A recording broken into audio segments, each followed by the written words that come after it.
The Newsday continues here on One News Now. I'm Diego Castro, bringing you the biggest headlines from around the world. Hamas releases 8 more Israeli hostages in Gaza under a last-minute extension of a truce deal. In return, Israel freed 30 Palestinian prisoners. Israel and Hamas agreed to add a 7th day of a humanitarian pause on Thursday, while Egyptian and Qatari mediators were working to negotiate a further extension of 2 days.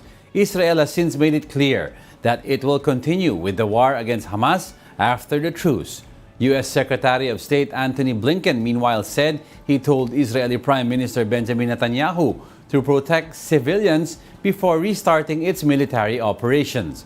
Blinken is in Israel for his 3rd visit to the Middle East since the war began. But Israel has one of the most sophisticated militaries in the world. It is capable of neutralizing the threat posed by Hamas while minimizing harm to innocent men, women, and children. And it has an obligation to do so. The way Israel defends itself matters. It's imperative that Israel act in accordance with international humanitarian law and the laws of war.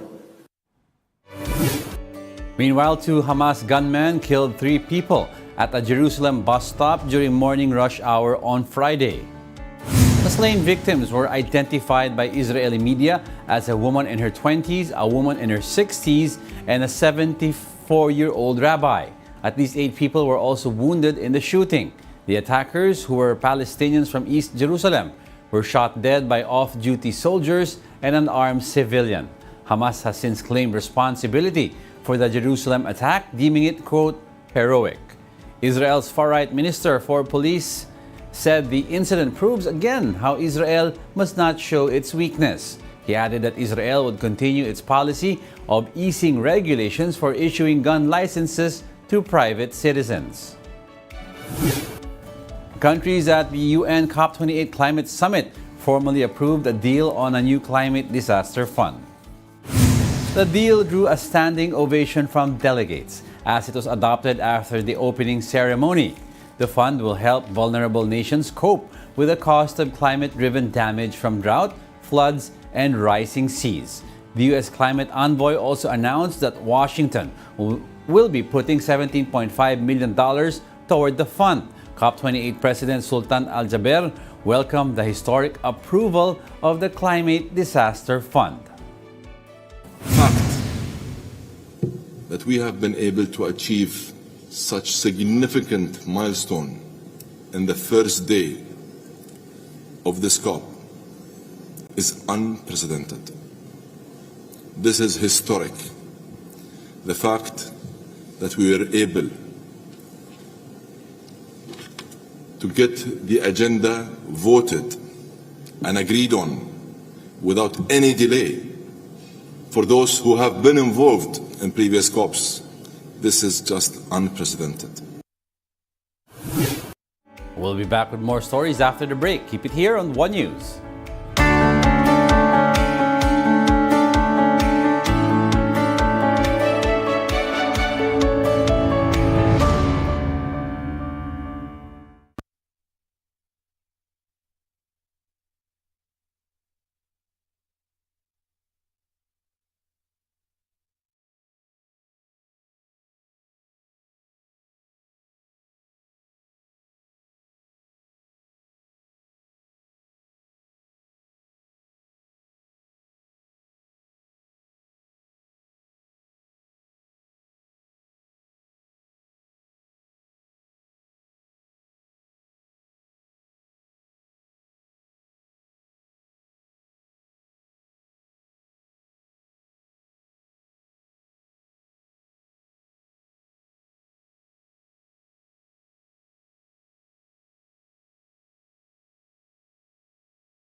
You're still watching One News Now World. I'm Diego Castro.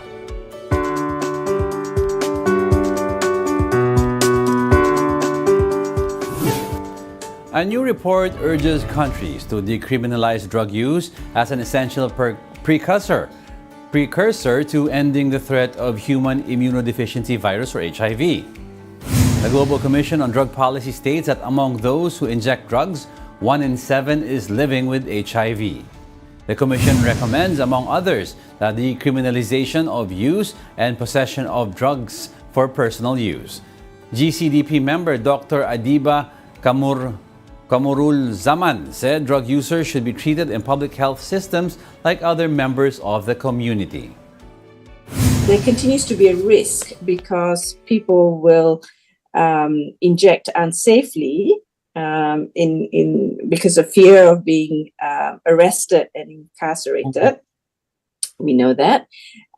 Secondly, what it's done is it's also caused overcrowding of prisons, and diseases can be transmitted within prison setting as well. Thirdly, it presents a barrier to people who use drugs from accessing treatment. Dr. Adiba expressed optimism on winning the global battle against HIV with the tools that we currently have. It's really, really doable. I'm optimistic. We've got excellent treatment that's become more simple, over the years. Short of a vaccine and a cure, we really have some pretty good tools now to try and bring an end to HIV as a public health threat. 4 decades down the track, we have learned a lot, and we have some amazing tools at our disposal to really address this. Let's now take a quick look at other world stories we're watching. Russia's Supreme Court bans the international LGBT movement, saying activists on the movement should be designated as extremists. The move is part of a pattern of increasing restrictions in Russia on expressions of sexual orientation and gender identity. Representatives of the gay and transgender community fear that the ruling will lead to arrests and prosecutions.